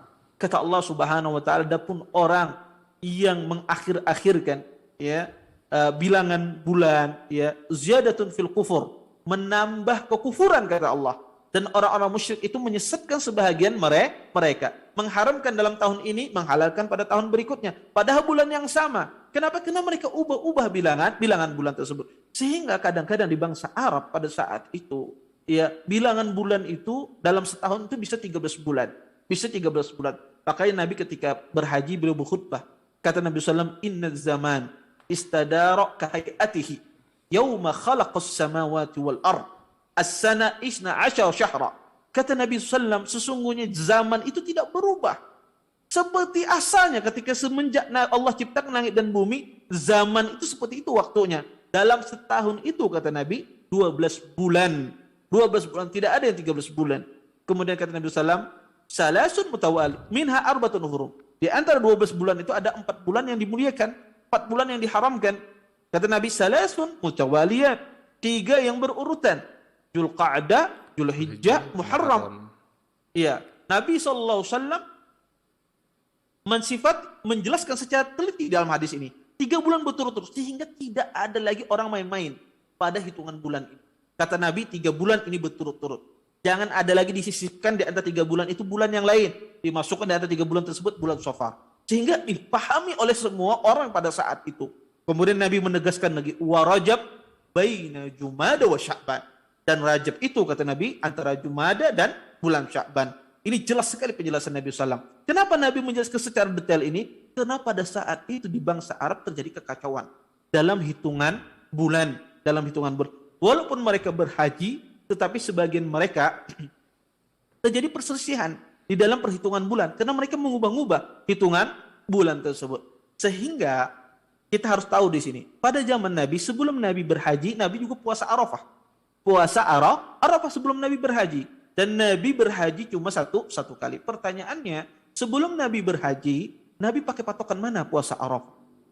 Nabi SAW, beliau, ya, pada saat itu bilangan bangsa Arab tidak jelas, ya, hitungannya. Apa yang dilakukan Nabi? Nabi melihat yang di kota Madinah, ya, di kota Madinah. Maka bukan yang jadi patokan Nabi adalah orang wukuf di Arafah. Kemudian yang terakhir adalah yang menguatkan Islam itu sangat luas, ya. Pada masa Nabi pun Islam itu sebar kemana-mana, ada yang di Yaman, kemana-mana. Maka dulu itu tidak ada komunikasi. Maka orang yang di ujung sana, bagaimana mereka mengetahui puasa Arafah? Tentunya dengan melihat bulan di negaranya. Karena tidak mungkin mereka mendapatkan khabar di kota Mekah kapan mereka melihat bulan, sampai ke mereka itu mungkin sudah hari raya. Ya, sudah hari raya. Apalagi pada masa Khulafaur Rasyidin, ketika pemerintahan sampai ke Persia, ke Romawi, ya, maka bagaimana mereka mendapatkan khabar kecuali dengan melihat bulan di negaranya. Ini yang menegaskan bahwasanya puasa Arafah itu mengikuti negaranya. Tetapi ini masalah khilaf yang sangat kuat di kalangan para ulama. Khilaf masalah ini sangat kuat, tidak sekuat permasalahan khilaf hari raya. Ada pendapat hari raya, tentu pendapat yang paling rajih, ada pendapat yang mengatakan mengikuti pemerintah. Adapun tidak sesuai dengan pemerintah, ini pendapatnya lemah. Ya. Maka kalau ada ikhwah semacam itu maka tidak ada masalah, insya Allah orang bermuamalah sesuai dengan dia yakini. Ya Allah mengganjar dia sesuai apa yang dia yakini di dalam hatinya. Wallahu taala. Nah, terima kasih jawaban dan nasihat dari Ustaz, mudah-mudahan dapat dipahami oleh ibu yang bertanya di kesempatan yang berbahagia ini. Baik Ustaz, tanpa terasa kita sudah berada di penghujung acara, dan sebelum kita akhiri mungkin kita angkat satu pertanyaan terakhir dari pesan singkat yang telah masuk nih Ustaz. Assalamualaikum warahmatullahi wabarakatuh Ustaz. Waalaikumsalam warahmatullahi wabarakatuh. Izin bertanya Ustaz, dahulu jika kita mau pergi sholat Id, tidak makan dan tidak minum itu dari sebelum subuh, tapi kita lakukan makan dan minum setelah sholat Id. Apakah itu benar Ustaz? Mohon nasihatnya Ustaz. Jazakumullah khairan. Nah, Ustaz. Ya, jazakumullah khairan atas pertanyaannya. Anda boleh ya sebelum fajar masuk makan dan minum. Ya, boleh makan dan minum. Tapi maksudnya menahan makan dan minum ini setelah fajar masuk. Setelah masuk waktu sholat subuh. Maka setelah fajar masuk, ya di situ kita disunahkan untuk tidak makan dan minum sampai kita selesai sholat dan disembelih hewan kita. Tapi kalau seandainya tadi hewannya disembelihnya lama, maka insya Allah tidak mengapa dia makan minum setelah sholat Id. Wallahu ta'ala a'lam. Nah Ustaz, terima kasih jawaban dan nasihat dari Ustaz, mudah-mudahan dapat dipahami oleh sahabat hidayah yang bertanya melalui pesan singkat di kesempatan yang berbahagia ini.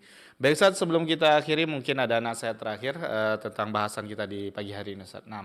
Ya, sebagai nasihat terakhir ya, mudah-mudahan apa yang saya sampaikan tadi tentang tata cara sholat Id kita bisa memahaminya dan kita bisa melaksanakannya sesuai dengan apa yang dicontohkan oleh Nabi SAW, dan kita berdoa kepada Allah Subhanahu wa taala bahwasanya semua ibadah kita yang kita kerjakan di 10 awal di bulan Dzulhijjah ini diterima oleh Allah Subhanahu wa taala, dan juga kita berdoa kepada Allah Subhanahu wa taala jangan sampai terjadinya perselisihan semacam ini karena perbedaan hari raya ya, terjadi pertengkaran sesama kaum muslimin. Maka hendaklah seorang muslim dia berlapang dada, kemudian saling menyayangi satu sama lain, baik itu seorang suami dan istri, seorang ayah dengan anak, anak dengan seorang ayah.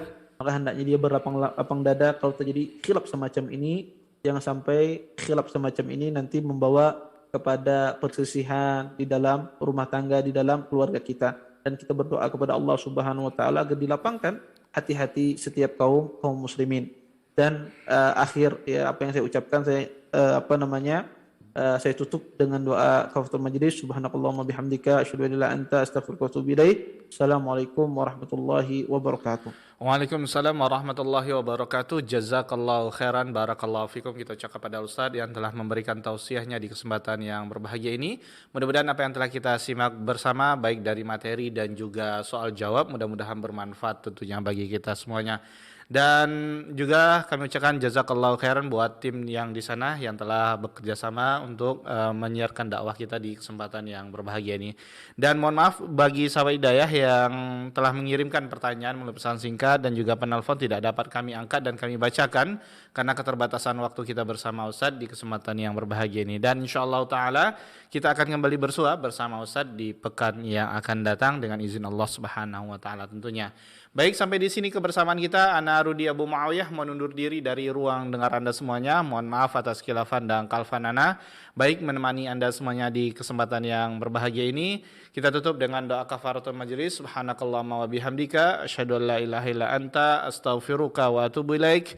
Assalamualaikum warahmatullahi wabarakatuh.